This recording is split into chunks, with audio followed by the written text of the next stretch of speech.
जय हिंद दोस्तों।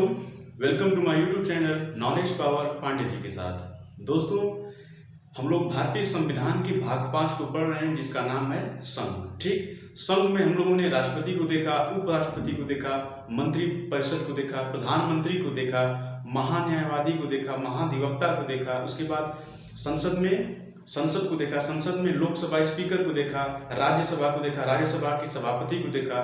उसके बाद हम लोग संसद को आगे बढ़ते हुए हम लोग कहाँ तक पहुंच गए हैं, तो हम लोग पहुंच गए हैं अनुच्छेद 118। ठीक है, पिछले वीडियो में हम लोग बजट पे चर्चा किए थे। बजट में पैसे का क्या प्रावधान होता है, कैसे पैसा को निकाला जाता है, अनुदान वगैरह सब कैसे होता है, वो सब कुछ हम लोगों ने पिछले वीडियो में देख लिया है। आज हम लोगों का टॉपिक स्टार्ट होता है अनुच्छेद 118 से। ठीक, आज हम लोगों का टॉपिक क्या है, अनुच्छेद 118। ठीक है, देखिए अनुच्छेद 118 क्या कहता है।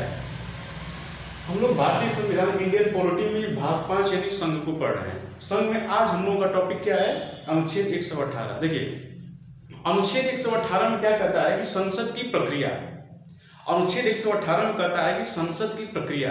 संसद की प्रक्रिया का मतलब कि संसद में चाहे लोकसभा हो या राज्यसभा हो, संसद की लोकसभा राज्यसभा अपनी कार्य प्रक्रिया कैसे करते हैं, उन लोगों का कैसे सिस्टम होता है, वो सब कुछ क्या है अनुच्छेद 118 संसद की प्रक्रिया में है। देखिए संसद क्या होता है कि संसद अपने कार्य के लिए एक समिति बनाती है, अलग अलग कार्यों के लिए अलग अलग समिति बनाती है। वो समिति 1 साल के लिए होती है, 2 साल के लिए होती है। ऐसा नहीं कि 5 साल के लिए, कोई भी समिति 5 साल के लिए नहीं होती है, वो 1 साल के लिए होती है। जैसे जरूरत पड़ेगी उस हिसाब से समिति बनाती है। ठीक है, उस समिति के अध्यक्ष कौन होते हैं, तो लोकसभा के अध्यक्ष होते हैं और राज्यसभा के सभापति होते हैं। ठीक है, तो संसद की प्रक्रिया क्या है, संसद की प्रक्रिया जो कुछ भी है वो समिति बनाती है, समिति से कार्य करती है और कार्यों से जो कुछ भी रिलेटेड है वो क्या है अनुच्छेद 118 में है।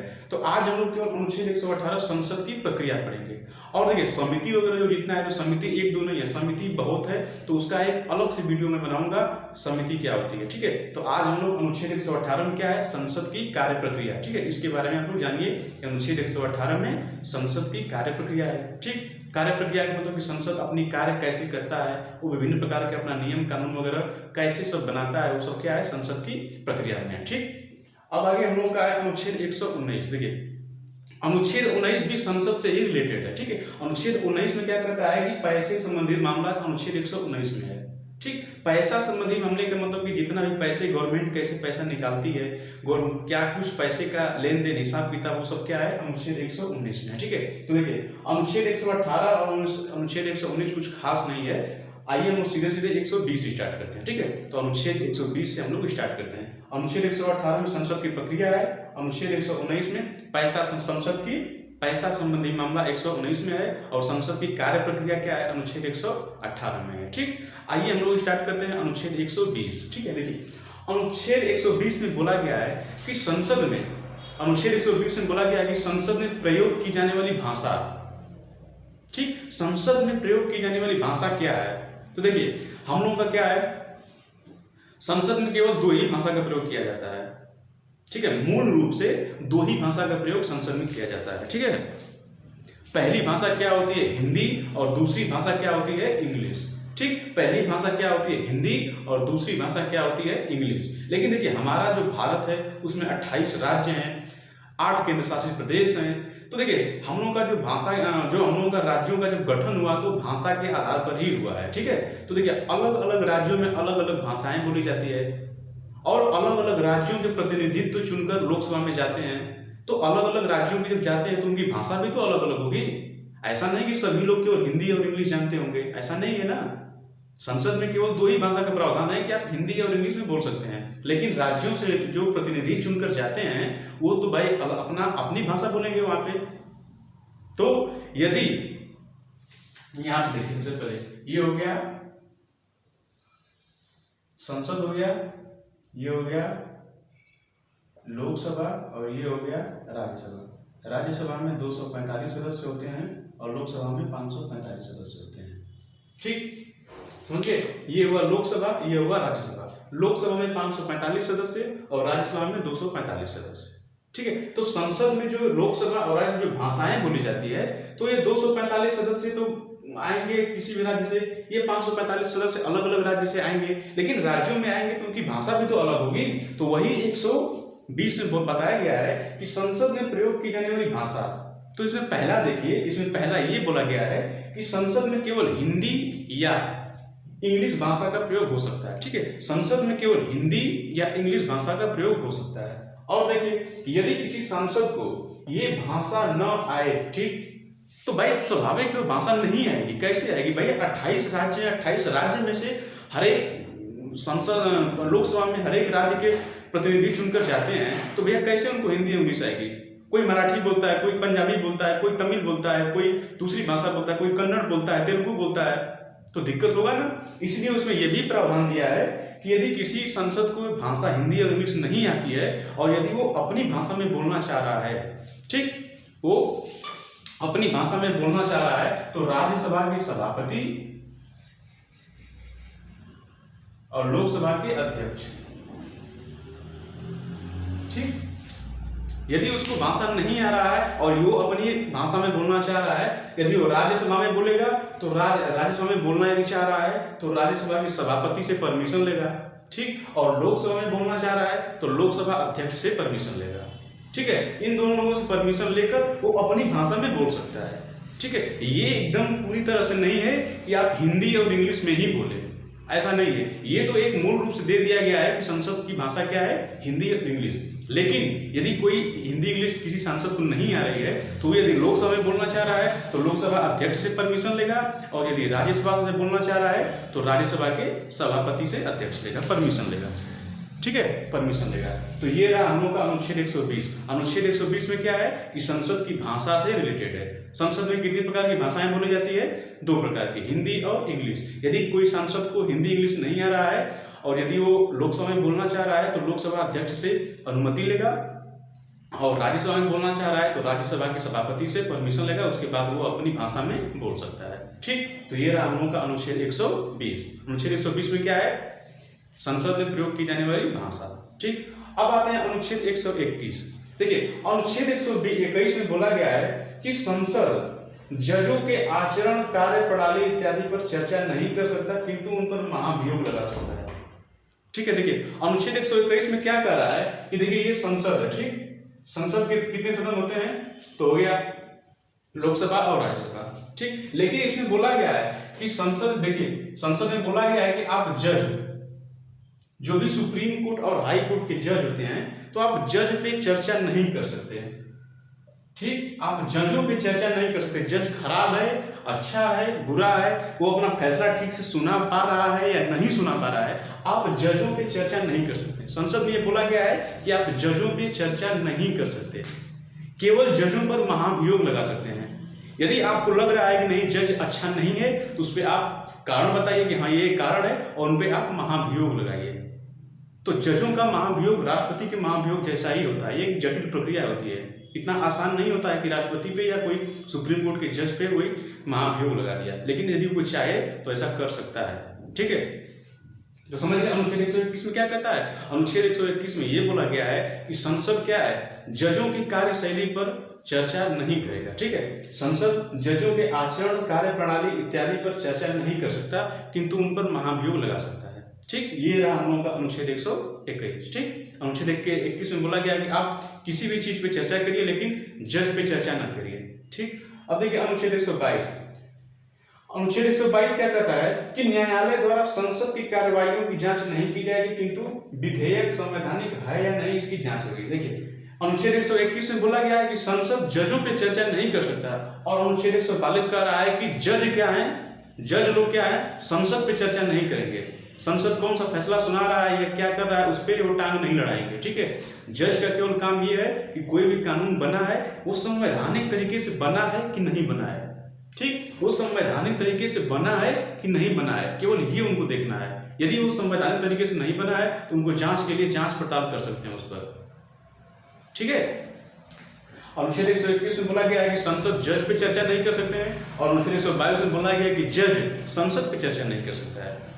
जज संसद क्या कर सकता है, केवल जजों पर महाभियोग लगा सकता है, और ये जज लोग क्या कर सकते हैं कि संसद के जो नियम कानून बना रहेगा उस पर वो चेक करेंगे कि वो संवैधानिक तरीके से है कि नहीं, यानी कि संविधान के मूलभूत आधारभूत ढांचे पर बना है कि नहीं बना है। ठीक है, क्योंकि क्यों? क्योंकि संविधान का रक्षक एक तरह से कौन होता है? तो सुप्रीम कोर्ट ही होता है। मूल अधिकार का रक्षक कौन होता है? सुप्रीम कोर्ट होता है। और न्यायालय देखिए क्या है, न्यायालय में यदि आप संविधान के विरुद्ध गए तो आपको कार्रवाई हो सकती है। तो ये रहा हम लोग का अनुच्छेद 21 और अनुच्छेद 122। अनुच्छेद 121 में क्या कहता है कि संसद जज पे चर्चा नहीं करेगी, केवल जज पे महाभियोग लगा सकते हैं। अनुच्छेद 122 क्या कहता है कि न्यायालय क्या है, न्यायालय द्वारा संसद की कार्रवाइयों की जांच नहीं हो सकती है, केवल क्या हो सकता है, केवल उनकी संवैधानिक जांच हो सकती है, किंतु विधेयक संवैधानिक है या नहीं इसकी जांच कर सकते हैं। कोई भी कानून वो देखेंगे, चेक करेंगे कि भैया ये संवैधानिक है या नहीं है। नहीं रहेगा तो वो जांच करेंगे, रहेगा तो अप्रूव कर देंगे कि ठीक है भैया कोई बात नहीं। ठीक है, तो समझ में आया अनुच्छेद 120, 21 और 22। ठीक है, अब आते हैं हम लोग अनुच्छेद 123। देखिए अनुच्छेद 123 क्या होता है कि राष्ट्रपति का अध्यादेश। देखिए अनुच्छेद 121 ये होता है कि देखिए संसद का क्या होता है कि संसद का एक सत्र होता है। संसद देखिए साल भर में 3 सत्र होता है, मैक्सिमम 2 ही सत्र होता है, लेकिन होता कितना है? 3 सत्र होता है। एक बजट सत्र होता है, एक मानसून सत्र होता है और एक शीतकालीन सत्र होता है। और दो सत्रों के बीच की जो अवधि होती है वो 6 महीने की होती है। इसलिए माना जाता है कि संसद साल में 2 ही सत्र हो सकता है। संसद में साल भर में 2 ही सत्र होता है, क्योंकि दोनों के बीच में 6 महीने का गैप होता है। लेकिन देखिए बात इसलिए कि भाई एक साल में 365 दिन है, तो 365 दिन थोड़ी ना सब लोग उसी में रहेंगे। वो एक बार सत्र हुआ, सत्र में सब लोग बैठे, फिर अपने अपने लोग घर चले जाते हैं। मतलब कि 6 महीने का गैप होता है। लेकिन उस 6 महीने के अंदर कोई आपातकालीन स्थिति आ जाए, कोई ऐसी घटना आ जाए कि जिस पर राष्ट्रपति को लगे कि नहीं भैया अब कानून बनना जरूरी हो गया है, उस टाइम क्या होगा? यदि 6 महीने की जो अंतराल है उस 6 महीने के अंदर लग जाए कि नहीं भैया देश की सुरक्षा के लिए, देश की आवश्यकताओं के लिए एक कानून बनाना चाहिए, उस टाइम राष्ट्रपति क्या है, एक अध्यादेश जारी कर सकता है। वो भी राष्ट्रपति अपने मर्जी से अध्यादेश नहीं जारी करेगा, वो मंत्रिपरिषद के सिफारिश पे करेगा। ठीक है, मंत्रिपरिषद के सिफारिश पे करेगा। ठीक है, मंत्रिपरिषद के सिफारिश पे करेगा। तो राष्ट्रपति का अध्यादेश, ठीक है, राष्ट्रपति का अध्यादेश जब लोकसभा और राज्यसभा का सत्र, फिर देखिए जब संसद का कोई सत्र न चल रहा हो, ठीक, जब संसद का कोई सत्र न चल रहा हो यानी कि सब लोग छुट्टी पे गए हों, तथा कोई आपातकालीन कानून की जरूरत आ पड़े, कोई आपातकालीन कानून की जरूरत हो तो मंत्रिमंडल की सिफारिश पर राष्ट्रपति अस्थायी कानून बना देते हैं, जिसे अध्यादेश कहते हैं। ठीक है, तो राष्ट्रपति मंत्रिमंडल जब उनको सिफारिश करेगा तो राष्ट्रपति एक कानून बनाएंगे, लेकिन वो एक अस्थायी कानून होता है, क्योंकि जब लोकसभा और राज्यसभा उस पर पारित करेगा तब वो कानून बनेगा। तो राष्ट्रपति साहब अपने से कानून बना देते हैं, जिसे हम अस्थायी कानून कहते हैं। ठीक है, यही अध्यादेश होता है। ठीक है, यानी कि जब सभी लोग छुट्टी पे गए हो, संसद का सत्र न चल रहा हो, उस टाइम यदि कोई कारणवश आपातकालीन स्थिति आ जाए देश पे, उस टाइम राष्ट्रपति एक अस्थायी कानून बना देता है। यानी सिंपल से कहिए राष्ट्रपति का अध्यादेश का मतलब क्या होता है कि राष्ट्रपति का एक अस्थायी कानून। राष्ट्रपति का अध्यादेश का मतलब क्या होता है कि एक अस्थायी कानून किसके द्वारा बनाया गया है? राष्ट्रपति के द्वारा बनाया गया है। ठीक, लेकिन देखिए फिर आगे देखिए, लेकिन देखिए जब राष्ट्रपति अध्यादेश जब ये कानून ला लेता है, अस्थायी कानून बन जाता है, तो फिर सब लोग जब आते हैं वहां पे, फिर से जब आते हैं तब क्या होता है? तो देखिए सबसे पहले जब सभी लोग आते हैं यहाँ पे, तो संसद की कार्रवाइयों में 6 महीने का अंतराल होता है। ठीक, 6 महीने का, एक सत्र के 2 सत्र के बीच में 6 महीने का अंतराल होता है। लेकिन जब सब लोग आएंगे तो क्या होता है? देखिए यहाँ पे देखिए, इस 6 माह के भीतर कोई भी सत्र प्रारंभ हो जाए तो अध्यादेश की अवधि मात्र 42 दिन रह जाती है। इसे अस्थायी कानून बनाने के लिए 42 दिन के भीतर संसद द्वारा इसे पारित करना होगा। ठीक है, देखिए जब सब लोग सत्र जब स्टार्ट हो जाएगा तो 42 दिन के, जब राष्ट्रपति जो अस्थायी कानून बनाए हैं उसे अस्थायी कानून बनाने के लिए 42 दिन के अंदर लोकसभा और राज्यसभा में इसे पारित करना होगा। ठीक है, 42 दिन के अंदर लोकसभा और राज्यसभा में इसे पारित करना होगा, तब जाके ये एक अस्थायी कानून बनेगा। ठीक है, राष्ट्रपति को अध्यादेश जारी करे, एक अस्थायी कानून बना दिए, लेकिन जब संसद का सत्र जब स्टार्ट होगा तो क्या होगा? तो लोकसभा और राज्यसभा में 42 दिन के अंदर इसको पारित करना होगा, ताकि एक अस्थायी कानून ये बन जाए। ठीक है, तो ये रहा हम लोग का राष्ट्रपति का अध्यादेश। फिर से देखिए, जब संसद तक कोई सत्र न चल रहा हो तथा कोई आपातकालीन कानून की जरूरत हो तो मंत्रिमंडल की सिफारिश पर राष्ट्रपति अस्थायी कानून बना देते हैं, जिसे अध्यादेश कहते हैं। ठीक, जिसे क्या कहते हैं? अध्यादेश कहते हैं। फिर देखिए, राष्ट्रपति कभी भी अध्यादेश को वापस ले सकता है। जब राष्ट्रपति को लगेगा कि नहीं, देश की कंडीशन अब ठीक ठाक हो गई, देश की हालात अब ठीक हो गई है, तो वो अध्यादेश को वापस ले सकता है। ठीक है, आगे देखिए, एक राष्ट्रपति चाहे जितनी बार अध्यादेश ला सकता है। देखिए, राष्ट्रपति का अध्यादेश लाने का कोई बांड नहीं है कि आप एक बार लाइए, 2 बार लाइए, 3 बार। राष्ट्रपति जितनी बार चाहे अध्यादेश ला सकता है मंत्रिमंडल की सिफारिश पर। क्या राष्ट्रपति अपने से अध्यादेश लाएगा? नहीं, मंत्रिमंडल के सिफारिश पे लाएगा। ठीक है, जब राष्ट्रपति का अध्यादेश लाएगा तो अस्थायी कानून रहेगा कि अस्थायी कानून रहेगा? तो सबसे पहले अस्थायी कानून रहेगा, और जब लोकसभा और राज्यसभा उसे पारित कर देंगे 42 दिन के अंदर, तब वो जाकर एक अस्थायी कानून बनेगा। ठीक है, तो राष्ट्रपति कभी भी अध्यादेश को वापस ले सकता है। एक राष्ट्रपति चाहे जितनी बार अध्यादेश ला सकता है। अध्यादेश की अधिकतम अवधि 6 माह होती है, क्योंकि 2 सत्रों के बीच एक अधिकतम अंतराल 6 माह होता है। ठीक है, अध्यादेश की अधिकतम मैक्सिमम अवधि 6 माह होती है। 6 माह पर 42 दिन, 6 माह प्लस 42 दिन, 6 माह तो होती ही है। ठीक है, 6 माह होती है, लेकिन प्लस इसमें 42 दिन और इसमें जोड़ दिया जाता है। ठीक है, अध्यादेश की अधिकतम अवधि 6 माह होती है, क्योंकि 2 सत्रों के बीच एक अधिकतम अंतराल 6 माह का होता है। इसे कानून बनाने के लिए 42 दिन के भीतर संसद द्वारा इसे पारित करना होगा, अन्यथा अध्यादेश स्वतः समाप्त हो जाएगा। यदि 42 दिन के अंदर इसे पारित नहीं किया गया तो ये स्वतः ही समाप्त हो जाता है। ठीक, तो ये रहा हम लोग का अनुच्छेद 118 से लेके अनुच्छेद 123। ठीक है, अनुच्छेद 118 से अनुच्छेद 123। कल हम लोग मिलते हैं। जय हिंद।